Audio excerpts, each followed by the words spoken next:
Hi everyone, this is Gabe from CS126, and today I'm going to be giving you an overview of how query planning and query optimization work in Postgres, which is a real production DBMS that people use every day. We're going to be using the IMDB dataset, which is available for free download here.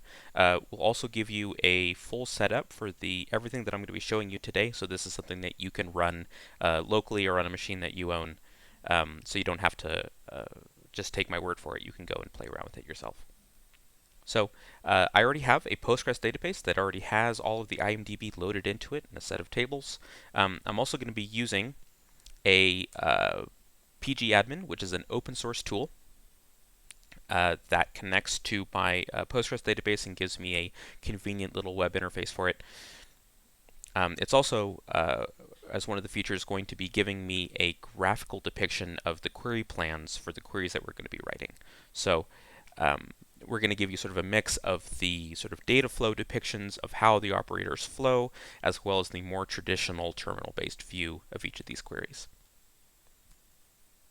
Okay, so right before we get started, I just want to show you just a quick overview of one of the schemas of these tables, just so it's not entirely unfamiliar. So we just run this little /d plus on the title, on the name of the table inside Postgres to get a depiction of the schema. We can see that we've got the original title here, we've got the year that it came out, or the end year if it's a TV show. Title type lets us filter for movies or TV shows or other sorts of visual media. We've also got the genres that are associated with it. And then lastly, we've got tconst, which is sort of a unique identifier for each of these works. Okay. So we're going to get started with a really basic query, select star from title basics. We'll use this to sort of give you an overview of the kind of output that we're going to be looking at, and then we'll dig into some more complex queries. So first off, you can see that I have this explain analyze before the query. So explain by itself is just going to dump out the query plan. Explain analyze is going to give you not just the query plan, but also the measured actual time that it took to actually go and perform that query. You can see here the query plan. This isn't going to be giving us out all of the answers from our query. You can go and run the query without explain analyze if you want to get those. So we're just going to be looking at the query plans today. So you can see for this simple query, just a select star, no predicates, no indices, no filters, anything like that. It's just going to be giving a sequential scan. So each of these sequential scan on that table name, the cost is going to give us sort of a range. The first item in the cost is the essentially startup of the operator. So for a sequential scan, there's essentially no setup. We see non-zero setups for things like joins and building hash tables and things like that. The second item is a upper bound estimate of the cost. Postgres uses a cost estimation function that combines like the number of estimated pages that you're going to read times the cost to read per page, plus the number of tuples that you're going to process times the sort of CPU cost per tuple. So we'll see sort of where that works and where that sort of breaks down. You can also see inside here, sort of the left part of this query plan, the number of rows that are estimated to be returned. Width is the length in bytes of each of the records that are going to be returned, or the average length in bytes. And then after that, we can see the actual time that it took. So this took approximately, I want to say that's 939 milliseconds to produce. The results. It looped through that many rows actually, and it only took one loop to go through this whole thing. So you can see that the planned execution time was roughly 350 milliseconds, and those two added together is going to be roughly 1300 milliseconds, or about 1.3 seconds. So it's not going to be very interesting, but we can go and plug this into our browser and run the query analyze tool. And we can see the explain this, just one operator, just a sequential scan. So I might hold off until that gets a little bit more interesting. Okay, So next, we're going to augment our query with a simple predicate. We're going to be filtering on essentially the primary key of the table, tconst. Here we're referring to a specific movie with an identifier of 368226. This movie is The Room by Tommy Wiseau in 2003, otherwise known as the greatest movie ever made. You can see here that the operator that we're using is an index scan, still just one operator. It's got a condition, where that attribute equals that value. There is a small startup cost associated with using an index scan. I presume this is for traversing the actual B tree to figure out what's going on. You can see this is going to return one row. Because it's a select star, we're getting all the attributes, 81 bytes on average. And you can see the actual sort of time is, pretty low. And the majority of the time of our query is taken up by doing the actual query planning itself. Okay, so here we're going to look at how we might change the width of those. Here it's essentially the same query, only we're only retrieving the original title and runtime minutes attributes of each of these. So still doing an index scan, but this time the width is only 24 bytes on average rather than 81. So there can be an advantage to pushing down those projections, and you can see how that manifests in the cost here. Next, I'm going to be dropping a couple indices just to sort of make our queries run a little bit slower. And then we're going to run this query where we're doing a select star from the table and essentially getting out all of the movies. So here, still just doing one operator, but you can see that there is a filter that Postgres pushes down into the sequential scan. You can see that the startup cost is still 0, but that estimated upper cost is potentially very high. We can see that as a result of running that filter, we removed something like 6.5 million rows. The number of rows returned here ended up being about 500,000. You can see that Postgres estimated how many rows would be returned by that filter, and it wasn't actually too far off. Thankfully, the time estimate was much lower than the actual estimate there, and so we can see about 4 seconds for doing that scan and applying that filter all the way down. So now what I'm going to do is I'm going to recreate that index on that table. This can take a few minutes, but what we should see is now that we have this index, Postgres should be choosing some more interesting query plans that maybe use index joins, index scans on those attributes that will, hopefully, rather than taking 4 seconds to run a query, it should hopefully take a lot less time.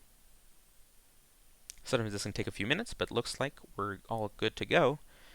So now we're going to run the same query, but now we've got an index on the table. And instantly we can see that this looks a little bit more complex. There's some more stuff going on. So when we get these sort of query plans that are nested like this, what we want to do is read from the inside out, read from the most indented lines, which is sort of the inner loop of the query. It's one way to think of that, and then the results of those sort of propagate out. And I'll show you what this looks like in the graphical query analyzer as well. So we can see now, instead of doing a sequential scan, we are now doing a bitmap index scan on that. We've got the index condition right here. We can see that the actual time to go and do this is about 210 milliseconds to go and actually do the index scan. Then it's going to pull out all of those blocks because we're still doing a select star, right? So we can't just use the index. We still need to go and read those records. You can see that the blocks that it's pulling out from the table. You can see the rows that are being removed by now applying the index to all of the rows that are in the blocks that we pulled out. You can tell this is probably an unclustered index by the fact that we have to do sort of all the rest of that filtering. And then lastly, you can see this bitmap heap scan on the results of that, which has this initial cost. You can see that's how much time it took to sort of do all of this work that's inside, the additional rechecking the condition, the heap blocks, and all the rest of that. But you can see that we do get some when the eventual execution time is about 3 seconds as opposed to roughly 4.5. So let's go back to the browser really quick and paste in that query. Take a look what's going on. So this is hiding some of the details here, but you can see we've got a bitmap index scan here that's now feeding into a bitmap heap scan on the actual records, which is then going to return to us. Okay, next query. Here, we're going to be looking for the top 10 movies with the highest runtime. We're only returning the name of the movie and the runtime itself. So we can see that we've got a couple conditions. Runtime minutes should not be null. So runtime minutes does not have an index, but title type does. So we've got a mixture of an index scan plus a non-index predicate. We're also sorting by an attribute that does not have an index, and then we're going to just limit to the top 10. So we're going to read from the inside out. You can see that first it's going to do the index scan to find the rows where, or find the blocks, rather the heap blocks where the title type is a movie. You can see here it's applying the conditions that the runtime minutes are not null, that the title type is indeed a movie. That's the bitmap heap scan that we saw before. Now it's going to be doing a top n heap sort. You can see it took about 26 kilobytes of memory to do that. Sorting by this. We can observe sort of the difference in the initial costs here. Initial cost 0 to start the bitmap heap scan, a much higher cost to do initial cost to do the bitmap heap scan because it has to do all this initialization work. And then for the sort, an order of magnitude or 2 orders of magnitude higher to actually go ahead and do the sort. And then lastly, the limit. So you can see that Postgres has a unique operator specifically for doing the top n. And the result of this is, about 3.3 seconds. We can go ahead and take a look at what this looks like inside the query planner here.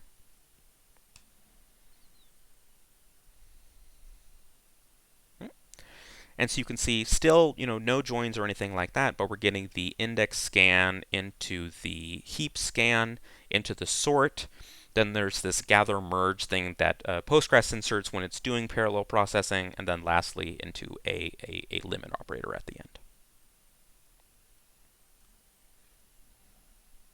All right, now we're going to go ahead and recreate that index on runtime minutes. And then we're going to rerun that query to see how much better we can do. So remember the previous one was about 3.3 seconds. Hopefully this one should be shorter.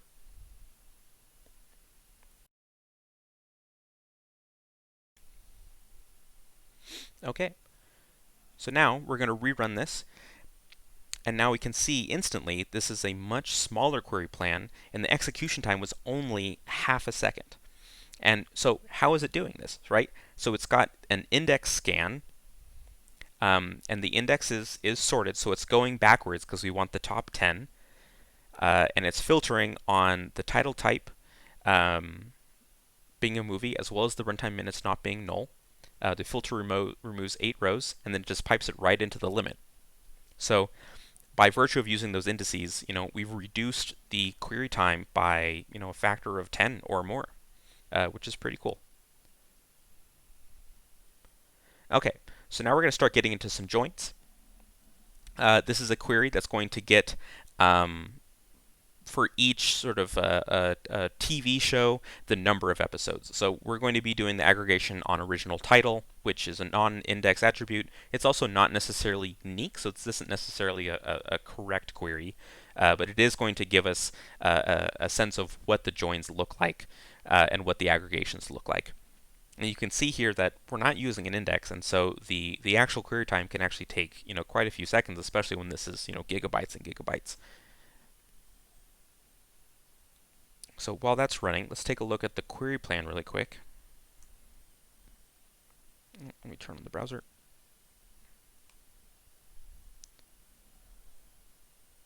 All right, so there's a few sequential scans. We've got a sequential scan going into a hash. Then we've got another sequential scan on the other relation that we're joining on. And then the two of those are going to do a hash join. Then the result of that is going to be sorted, aggregated. Again, we see the sort of operator for parallel processing, and then a final aggregation that's the output of the that I believe we need to consume the output of that parallel processing step. So We can go and take a look at what this looks like inside the terminal. Oh, it's still running.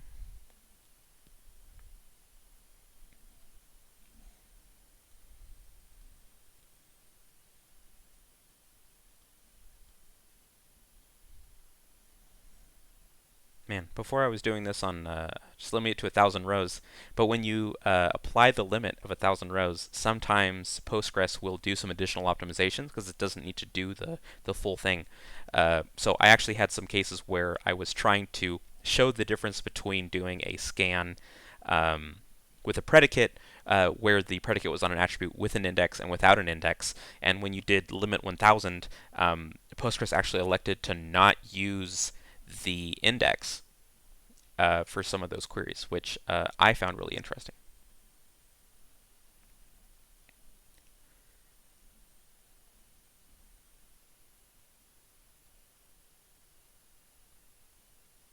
There we go. So finally completed. Um, we can see that we get that sequential scan. We get the buckets, the amount of memory that takes, the hashing. So that takes a lot of time to do. The sequential scan, more hashing on that. Um, Doing a sort method, so you can actually see it's actually doing an external merge, and so the sort actually had to happen on disk, which is probably why it was so slow. And you can see the amount of space that actually took to do that sort on disk. 158 megabytes or so, if I'm reading that right.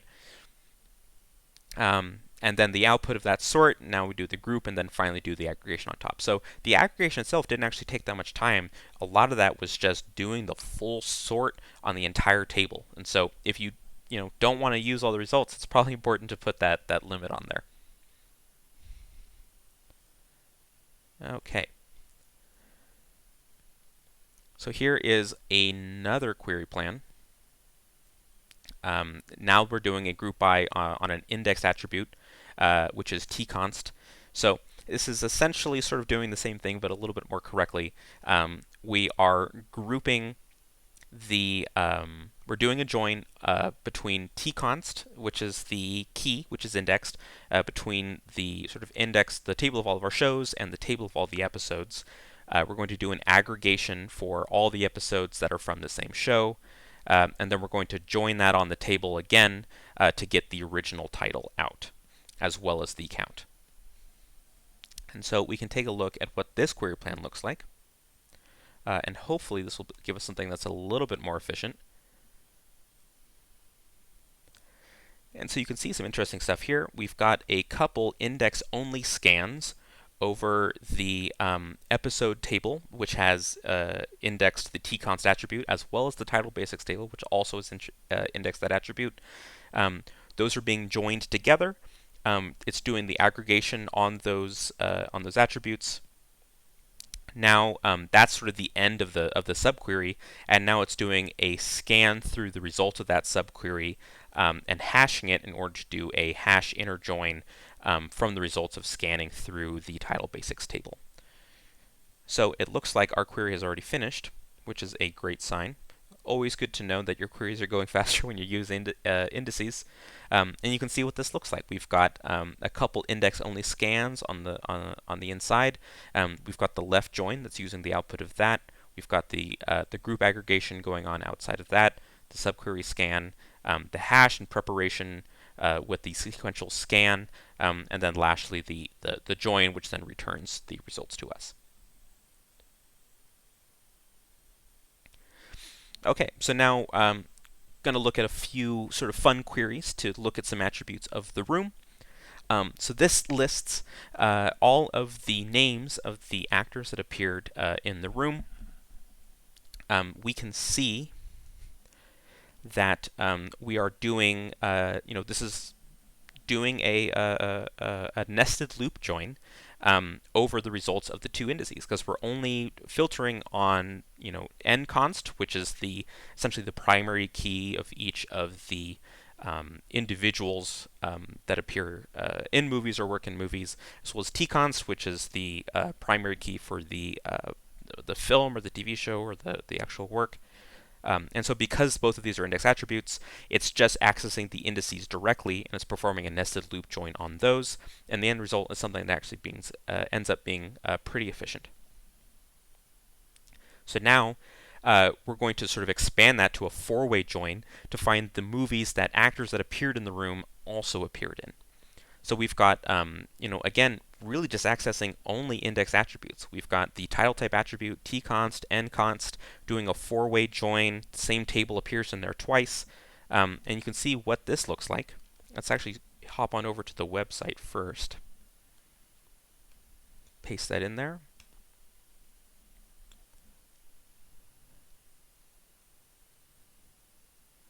So you can see that sort of left deep tree that we talked about in lecture show up. That we've got the two index scans, a nested loop inner join here because the results are going to be small enough that you can just do a nested loop join. Now we've got the join with the index scan over the title principals, which is the table that contains which people appeared in which movies or films or TV shows. And then we've got sort of the other join on title basics. Again, and that again goes into a nested loop inner join because all of these are accessing indices. So it's pretty cool to see like the actual structure that we talked about in lecture show up here. All right, and then so lastly to finish up, we'll just show a couple query plans for computing Bacon numbers. So here's the query for accessing the primary key identifiers of all the films that Kevin Bacon has appeared in. So here we're filtering for the category being an actor because there are a number of Kevin Bacons that were not actors that also worked in movies. So we want to make sure to filter those out. We can see that we've got the index scan on the category because there's an index on that. We've got the sequential scan on primary name for which there is no filter, but because the results of those are small enough, you can see that Postgres is estimating that there's only 4 rows being returned, that we actually get the nested loop join for pulling those together. So now we're going to look at actors who have been in films with Kevin Bacon. So these are people with a Bacon number of 1. And so we're just going to be sort of building up this query and pasting each of these results into as a subquery for the next level up. So we can see that we get that same structure in here again: the sequential scan, the index scan, the nested loop join. It is actually sorting here in order to get the unique. In order to find the unique rows here, and that's because we have that select distinct here. And so let's just take a look at what that looks like inside our browser here.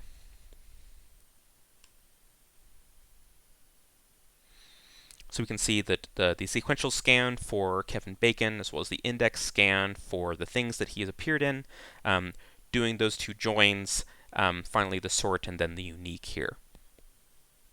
If we actually pushed a unique here, to only find the unique films that he was in as part of the inner query. Distinct. We're actually going to see, the uniqueness gets applied twice here. So Postgres isn't necessarily going to always do the most efficient thing, and we'll see how this sort of impacts the other queries as we go forward. So rather than switch back to the terminal, I'll just paste in the one for a Bacon number of 2. So we get that query from before. Now let's paste it inside. And now we can see in our query plan, the sequential scan here, the index scan here, a few nested inner loop joins, all on the principals tconst index here, and then finishing up with the sort and the unique on the other side. Let me get the one for Bacon number equals 3. And here, Postgres is actually going to decide to do something different. And I'm not quite sure why, but it must be, when I go and execute this query, it only takes a few seconds. So it seems to be doing something well. That we get the entire sort of setup from Bacon number equals 2 that we were looking at before, but instead of continuing that structure, it decides to now hash the result of that and then do a hash join with the sequential scan over the principals table, because we're just going to be working on the tconst attribute, which is common to both tables, and then that's going to feed into the sorting unique that we saw before. And then when we go for the bacon number equals 4, just give you a quick peek at that query. Not necessarily the best way of writing it, but it's certainly one way. Now we can analyze that. Then we can see that after doing that sort of initial set, because the number of people, probably because the number of people that have bacon number 3 and bacon number 4 is just so much larger than the people that have bacon number 1 and 2, that the cardinality estimations that Postgres has says, you know what, it actually might be worth it to go ahead and do the hash inner join through the sequential scans over these tables, rather than, because the intermediate results from those operators are not small enough to be used inside a nested inner loop join like we have in for the first couple of bacon numbers. And if we go quickly right back over to the terminal, we can see that it's actually still running. So I'll leave the exploration of those queries and those query plans up to you. I hope you enjoyed, and you hope that you found this informative. See you next time.